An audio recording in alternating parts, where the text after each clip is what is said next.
Все по-често ставаме обект на атака от страна на европейски институции, които имат за цел да ограничат традиционни практики, които се прилагат в нашата страна. Както говорим за ловуването на определени видове мигриращ дивеч, като пътпадък, като гурголица, като някои видове водоплаващи птици, така в Европа се сблъскваме и с проблемите при управлението на популациите на едрите хищници, т.е. това е проблема, който пречи популацията на кафявата мечка в страната да бъде управлявана, а не да се работи по линията на естествения подбор, като естественият хищник за кафявата мечка в България единствено е браконьера, човека, който незаконно посяга на популацията. По същия начин е инициативата за ограничаване на уловото в мунициите, което като инициатива ще засегне над 2/3 от българските ловци, защото много голяма част от членската ни маса. Така че как мислите, какво е вашето мнение по тази тема? По отношение на регламентът, който ограничава използването на уловото в патроните, да, аз знам за този проблем. Той несъмнено буди тревожност в българските ловци. Ние имаме представители в Европейския съюз, имаме наши евродепутати, които биха могли да вземат отношение по този въпрос. Нашият евродепутат Станислав Стоянов е заместващ член на Земеделската комисия в Европейския парламент, единственият българин. Аз заявявам готовност чрез него и чрез останалите ни членове да направим каквото е необходимо. Нека обърнем и малко внимание на любителите риболовци. Аз смятам, че любителски риболов е може би един от най-масовите спортни активности на българските граждани като цяло. По официална статистика на Изпълнителната агенция по рибарство и аквакултури през миналата година са закупени над 330 хиляди годишни билета за любителски риболов, спрямо 250 хиляди в предходните години, което показва, че интереса към тази спортна активност се увеличава. Още повече, че това е може би най-подходящия инструмент, с който ние бихме могли да изведем нашите деца и да ги откъснем за кратко от екраните на компютрите, на таблетите, на телефоните и да им предадем знания как да общуват с природата, как да я опознаят, за да могат да я опазват по правилния начин в бъдеще. Когато гражданите активно се включат в управлението на определен публичен ресурс, какъвто е рибния ресурс, защото все пак голяма част от водоемите и всички речни корита са държавна собственост, това дава огромен резултат, дава огромен тласък. Мисля, че разработването на специален ред, по който сдруженията на любители риболовци да могат да кандидатстват за наемане на рибните ресурси в държавните или общинските водоеми или тези, които са определени за поливни нужди, ще даде много по-голяма свобода да се развива активно тази инициатива, да се предоставят условия за практикуване на любителски риболов, тези водоеми да бъдат почистени, редовно зарибявани и да има обществен контрол, да се ограничат значително браконьерските прояви в тях. В същото време държавата не прилага абсолютно никакви мерки за мониторинг и за поддържане на видовото разнообразие в тези водоеми.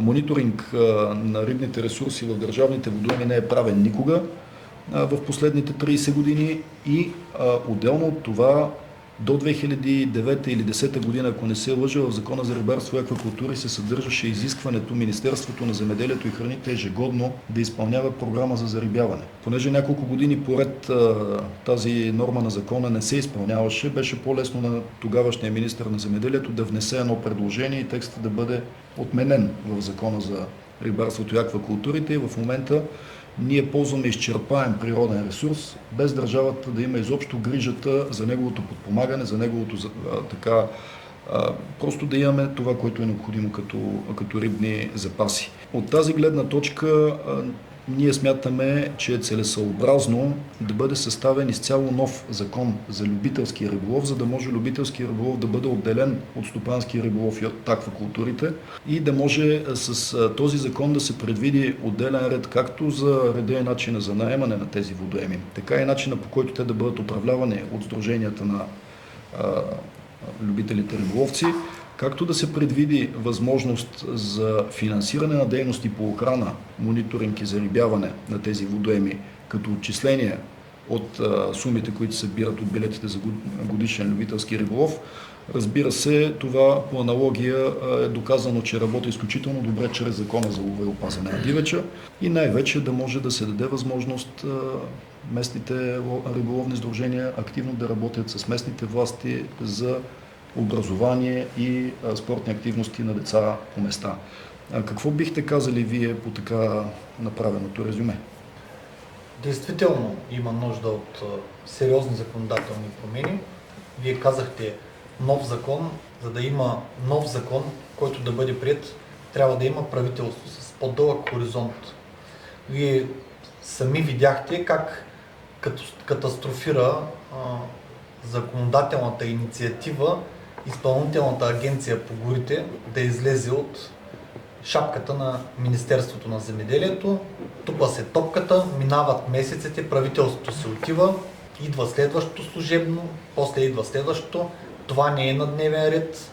На дневен ред са други въпроси, включително и геополитически, които ни касаят нашата страна. И така тези закони, които трябва да бъдат приети, или законодателството, което трябва да бъде променено, остава неглижирано от правителствата.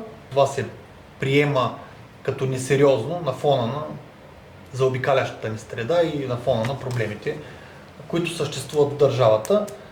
Някой би казал в парламента, в пленарна зала, държавата гори, тия искат да приемат закон за рибните ресурси, за любителския риболов. Има проблем огромен с водоемите. Те намаляват с всеки изминал месец. Мисля, че реда на наемане може да бъде променян. Това е трудна работа обаче, защото ние сме се опитвали да променяме реда за водоползване, за напояване. Оказва се, че е много трудна работа и то изкуствено се задържа като така с доста бюрократична се държи изкуствено, за да може определени лица да се възползват от това нещо. Трябва да бъде приет такъв закон и моето мнение е, че няма кой знае какво значение откъде любителите риболовци закупуват своите билети. По-скоро трябва да обърнем внимание на зарибяването на реките. Аз като дете, преди да вляза в казармата, бях любител рибар, много обичах да ходя за риба. В някои от язовирите, в които съм ходил, в момента не съществуват. Увредени са, с увредени изпускатели, стени и така нататък. Реките обаче си ги спомням пълни с риба. Сега в тях няма такава риба. Има и птици, според мен, които вредят на тези популации доста и на това трябва да се обърне внимание. Защото те се виждат и те хората, които познават местата от дълги години, казват, преди да се появи това нещо, имаше доста риба. Сега като го гледам по цял ден я изяжда. Трябва да се погрижим и за тази популация, трябва да се погрижим и за зарибяването на реките, защото те са мястото, където остава след язовирите изкуствените за риболов. Последната тема, по която така искам да чуем и вашето мнение, да помоля така да ни отговорите. Повода беше един, може би най-фрапиращия криминален случай в нашата държава от последните години. В него, без да, така ще помоля да не навлизаме в тази полемика, но той беше повод всъщност политиците да се замислите дали няма умишлени злоупотреби с използването на думата национално в определени словосъчетания, когато се регистрират неправителствени организации, търговски дружества и така нататък.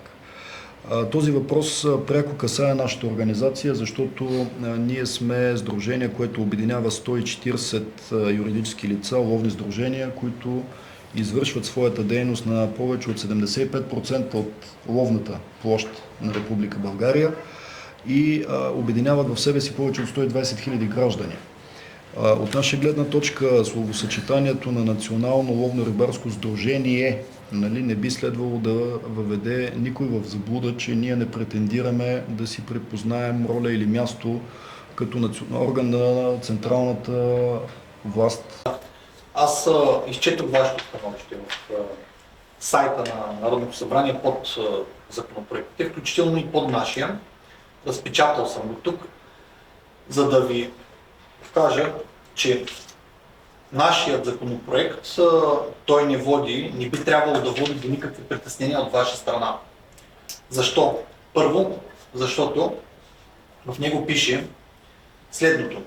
Думите национален, национална, национално и комисия, служба, инспекция, орган, администрация и център не могат да бъдат използвани, освен когато това проистича от закон. Наименованието на Сдружението на ловците и риболовците е упоменато в Закона за лова и опазване на дивеча в член 31, ако не се лъжа, така че той не попада в хипотезата на нашият законопроект. Нашият законопроект също казва следното. Те не могат национален, национално, национални, не могат да се използват в съчетание с думите агенция, институт, комисия, служба, инспекция, орган, администрация, център. Сдружение не е нито закона, вие трябва да знаете доста добре, той чете всяка една думичка дословно, буква по буква, включително и запетайките. Няма тук определение, в което да попада думата сдружение. Няма нищо притеснително в нашия законопроект. Да, има много НПО-та, които злоупотребиха с наименованието си и това някак си трябва да бъде регулирано. Аз съм съгласен, че има много национални сдружения, които изпълняват включително функции съвместно с държавата. Те трябва да продължат да го правят. Но има и такива недобросъвестни, които са се, разговорно казано, покатерили на гърба на закона и те вредят включително и на вас. Благодаря, скъпи приятели. Приключи нашата първа среща. Много скоро се надявам да можем да ви запознаем и с вижданията и на останалите политически партии, които са представени в българския парламент в момента, както и към новата формация Прогресивна България, така че да можете да направите своя информиран избор за кого да гласувате на 19 април. Благодаря още веднъж.